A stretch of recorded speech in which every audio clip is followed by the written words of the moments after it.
وزارت کارهای داخلی تاجیکستان شام 26 ایون سال 2023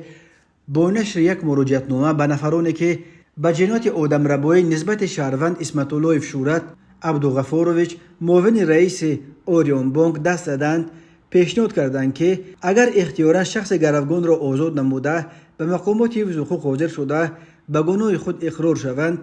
مطابق مقررات قانونگذاری جمهوری تاجیکستان به آنها معیار سبک دهنده تطبیق کرده می شود. این در حالی است که بنا به اطلاع دریافته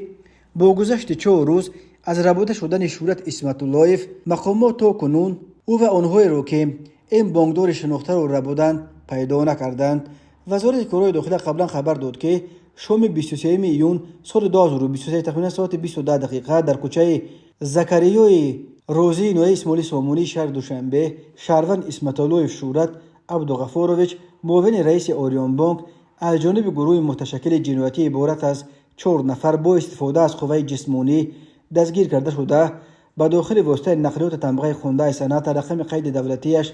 0197 M01 قبلا 129 XA01 رنگش سیاه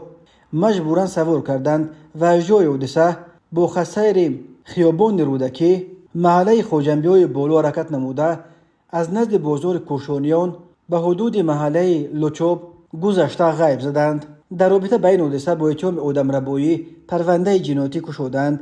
و جستجوی اسمت الله و آدمربایان ادامه دارد. وزارت کارهای داخلی تاجیکستان روز 26 ایون عکس‌های ماشینی را که با استفاده از آن معاون یکم رئیس اوریون بانک شورت اسمت الله را بودند نشر کرد و اعلام کرد که برای یافتن این بانکدار معروف $30,000 جایزه تعیین کرده شده است. درباره اینکه کیا میتوانند او را ربوده باشند فرضیه ها مختلفند. در گذشته شورت اسمت الله از جانب افراد مختلف چندین دفعه مورد حمله و رتوکوب قرار گرفته بود. یک دفعه بعد علت خورده بود که او را برای تبابت به مسکو بردند.